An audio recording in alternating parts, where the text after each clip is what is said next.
connaissez le service Expérience d'Airbnb?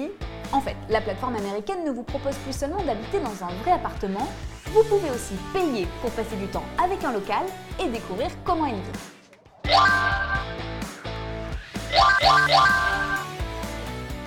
À Paris, par exemple, vous pouvez payer pour aller au théâtre avec un Parisien, en plus bien sûr du prix du ticket, ou encore pour passer une soirée chez quelqu'un avec ses amis.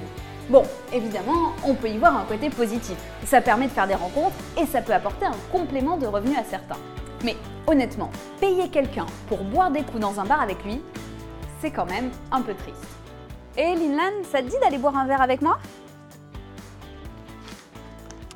Ah, avec plaisir. Super. On dénonce des relations sexuelles tarifées, alors là on a affaire à des relations amicales tarifées. Alors c'est un peu étrange, voilà. Je me demande quel peut être l'état d'esprit de quelqu'un qui boit des verres avec des gens qui payent pour être là. Et sur un registre très différent. C'est une entreprise de service public, La Poste, qui a récemment été accusée de marchandiser le lien social. En fait, La Poste a lancé le service Veiller sur mes parents. Vous payez au moins 39 € par mois. Et le facteur passe chaque semaine s'assurer que vos parents vont bien. Merci, c'est gentil. Non mais c'est vrai, ça me fait plaisir quand ils passent me voir.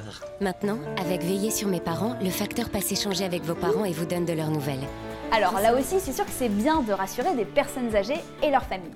Mais même si le service proposé n'est pas exactement le même, La Poste propose par exemple de la téléassistance aussi, certains ont quand même un peu l'impression de payer pour quelque chose qui auparavant était gratuit, le facteur qui demande à une personne âgée comment elle va quand il lui apporte son courrier. Ça va dénaturer complètement leur métier.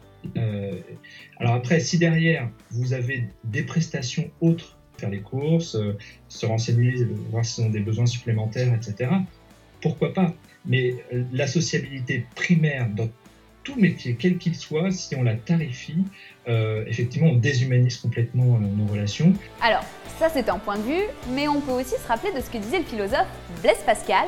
Au fond, toutes nos relations sont toujours intéressées. Il dit que de manière générale, l'homme est hypocrite et que en fait, nous n'avons pas de vraies relations sociales. Ce qu'on attend des autres, c'est toujours qu'ils nous mettent en valeur. Chacun recherche son intérêt. Donc on pourrait dire que finalement, la marchandisation des relations sociales sont un peu plus honnêtes, c'est-à-dire que c'est les mêmes relations que toujours avec la mauvaise foi en moins. Bon, moi je suis pas forcément d'accord avec ça, je sers à rien à plein de gens, et c'est quand même mes amis. Ça te dit de prendre un verre avec moi ?